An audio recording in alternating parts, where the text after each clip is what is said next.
For 1,000 years a Russian feast was served from a kovsh, a boat-shaped vessel that passed mead and wine around the table. By 1900 the form had shrunk into a collector's jewel, and the finest were enamelled in Moscow.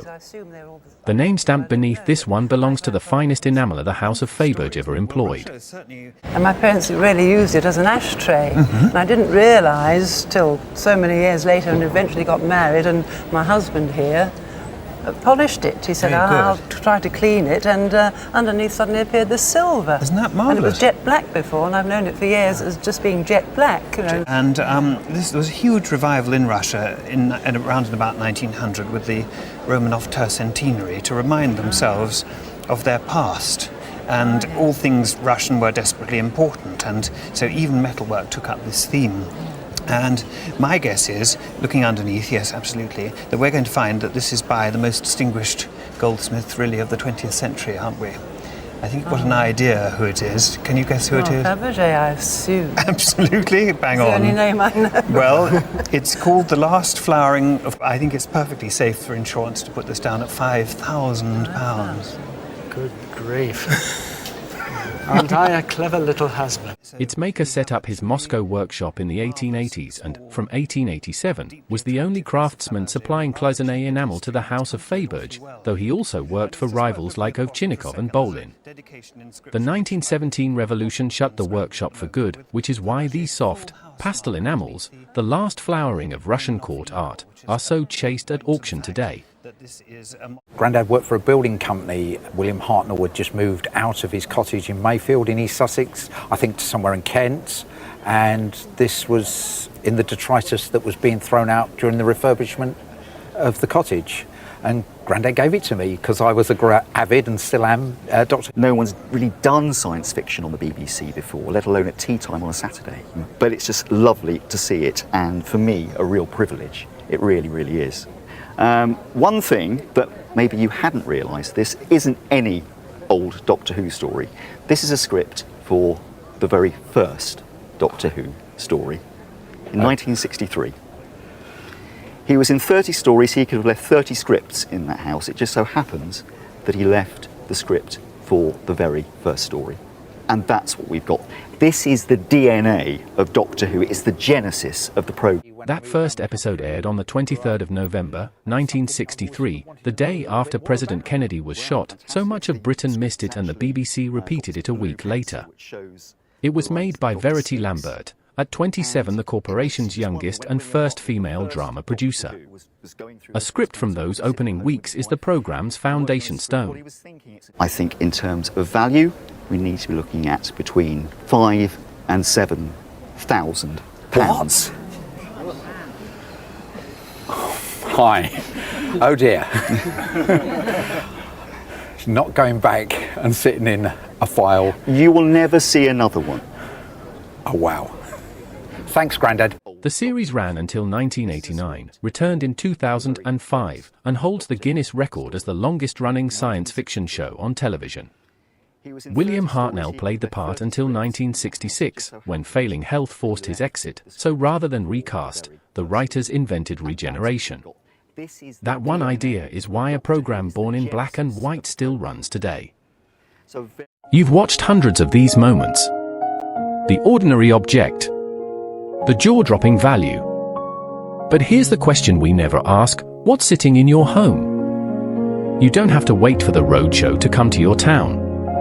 In seconds, Velcro tells you what it is, when it was made, and what it could be worth. It's like having the roadshow in your pocket. Open the App Store and search Velcro. VELQO. Or point your phone at the screen. You might be sitting on a fortune. The Victorian taste for jewels like this was lit by the Great International Exhibition of 1862, where revived Renaissance enamelwork drew crowds in their thousands.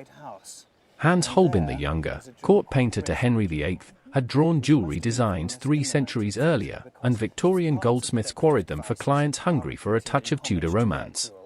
Most probably acquired by my grandparents. My grandfather was a well-known goldsmith and silversmith in the early part of this century.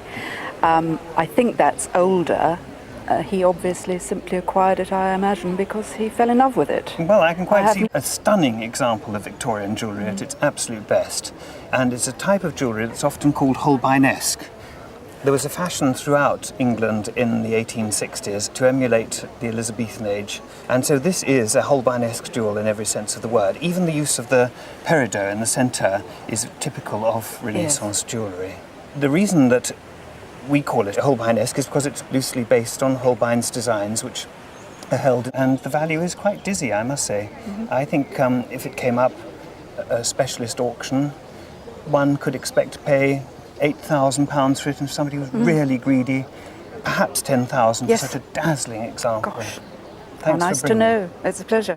Rolex unveiled the Day-Date in 1956 with a feature no wristwatch had offered before, the day of the week spelled out in full across the top of the dial. It soon became the watch of the powerful, worn in the White House by Lyndon Johnson. The link stuck, and the model has been known as the President ever since. Yeah, it's my father's watch, so he passed away in the late 80s, and then obviously it's been passed down to myself, so we've kind of had it sat in a vault until I was a little bit older, and yeah. We've got 3 different dials, we've got the original bezel, so this was the first time in a watch where you actually got the full day written out. They're normally in this little side window, just with 3 words, say, WED for Wednesday, FRI for Friday. But on this particular watch, you've got this complete window at the top showing the full day name. And the watch itself, at auction, you're probably dealing with around £12,000 to £15,000. Wow. Very good. Wouldn't sell it, though.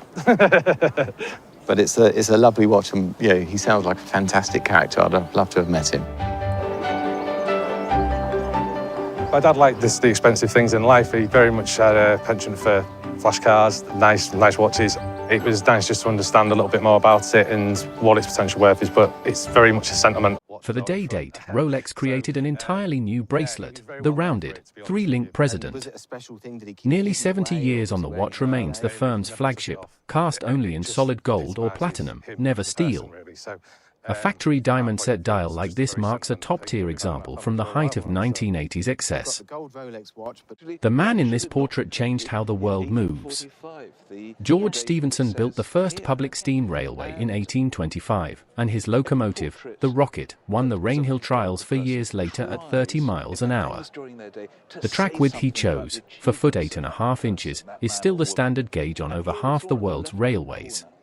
Yes, the company that his son set up, Robert Stephenson, was based in Newton and Willows by the railway, and we inherited that company. I see. And so where was it actually hanging? In the boardroom. It's been in the boardroom for, well, as long. But there's a problem, because there is a portrait by Henry Pickersgill. Have you seen it in the National Portrait Gallery? I've seen it online in the National Portrait Gallery collection, yeah. Exactly the same picture. So you have exactly the same picture? Yeah. Is it a fake? Is it a copy? Did he do copies? I don't know. Artists sometimes did versions.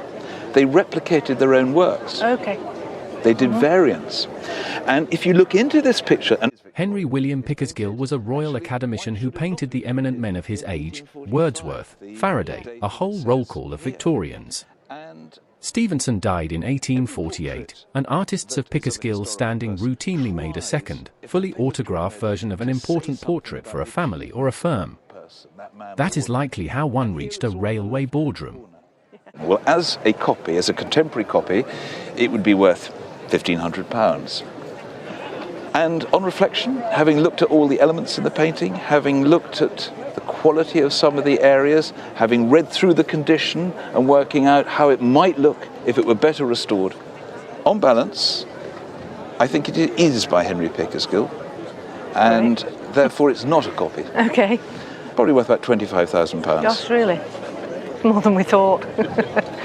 Well, thanks, Philip. Stevenson was buried at Holy Trinity Church in Chesterfield in 1848.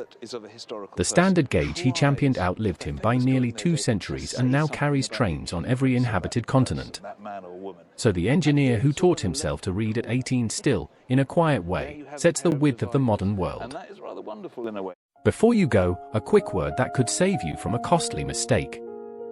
Every week, Treasures like the ones you just watched are sold at car boot and yard sales for pennies by people who simply didn't know what they had. Don't let that be you. With Velco, just snap a photo of anything in your home, and in seconds you'll know what it really is and what it's really worth. And it's completely free. Point your phone's camera at the code on screen now, or search the App Store for Velco, V-E-L-Q-O-N-O before you let it go.